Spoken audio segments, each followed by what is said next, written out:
Have you ever sat through a lesson and not really known where the teacher was going with it, or what you were supposed to be learning from this lesson, or what the students were supposed to be learning, or what you were going to be tested on after the lesson? I know I have, and I know plenty of my students have as well, and probably you guys also. Um, Learning targets are what prevents that. Learning targets direct your instruction. They're the goals of our lesson. They're what we want our students to gain from this lesson. Learning targets are not standards. They are not, when you look up Georgia Performance Standards, they're not written there word for word. They are breaking down the standard and making it in a way that the students can comprehend easier. They're not when you write on the board GS5, PW11, blah, blah, blah, blah, blah, and using a bunch of big verbs that the students don't understand or may not understand. These are when you break those down and make them more comprehensible for the students. They are not pointless, so it's not just like, oh, it doesn't matter if I write it up there, because students pay better attention and definitely key in when they know what they're supposed to be learning and they know what the goals of this lesson are, and they know that at the end of this lesson, this is what I'm going to be tested on. What do learning targets do?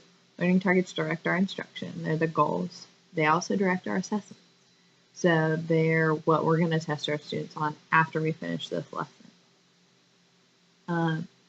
Learning targets also direct our students' learning. When you say we're going to be learning about solar systems and you start talking about solar systems, the students are going to key into that. They're going to pay more attention. They're going to be more inclined to listen to everything that you have to say about solar systems, because they know after this, I'm going to be tested on this, or I'm going to be assessed on this in some way.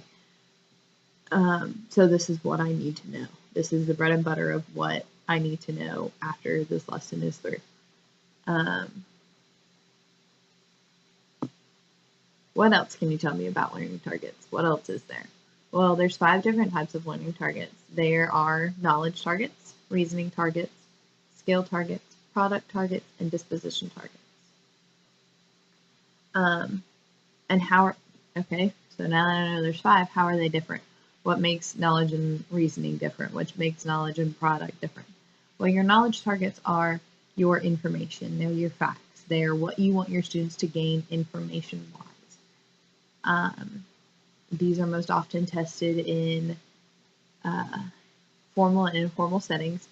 They can be tested through tests. They can be tested in quizzes. They can be tested through you calling out questions and the students answering. They can be tested in those different ways. The next is reasoning targets. Reasoning targets are taking the knowledge targets a step further. So they're, okay, you know how to do this. Now, why does this work? So these are the whys to your question. So your student can work out the order of operations. Well, why does that work? Or the students can figure out the answer. Well, how did they get that answer? What made them get to that answer? What strategies did they use? And so on and so forth. Next, those are also tested in the same ways as your knowledge targets, in tests and quizzes, and both informal and formally you can call out, why did this happen, or why did we do this, and the student should be able to answer that, and that's their reasoning skills, or reasoning targets. The next is skill targets. Skill targets are when you want the student to be able to do something, do a process. And these are, some examples of these would be being able to write a hypothesis, being able to use a beaker, being able to use a protractor, being able to use the order of operations.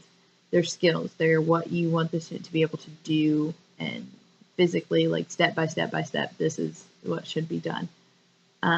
These, in my opinion, are most often assessed in by observation. So you watch the student do this process.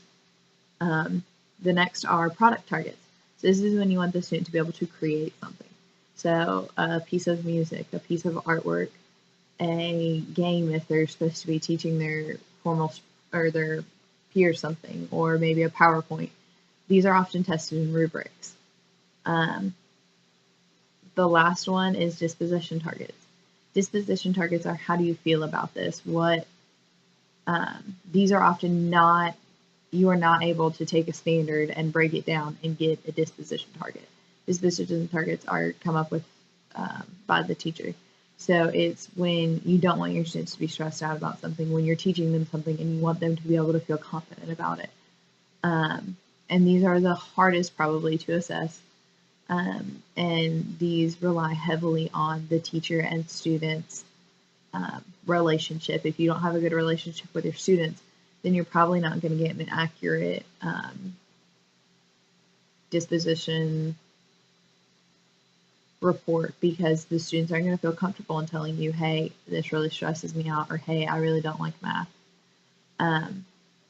So these are probably best assessed in one-on-one meetings with your students or different types of questionnaires. That's it. That's what learning target for.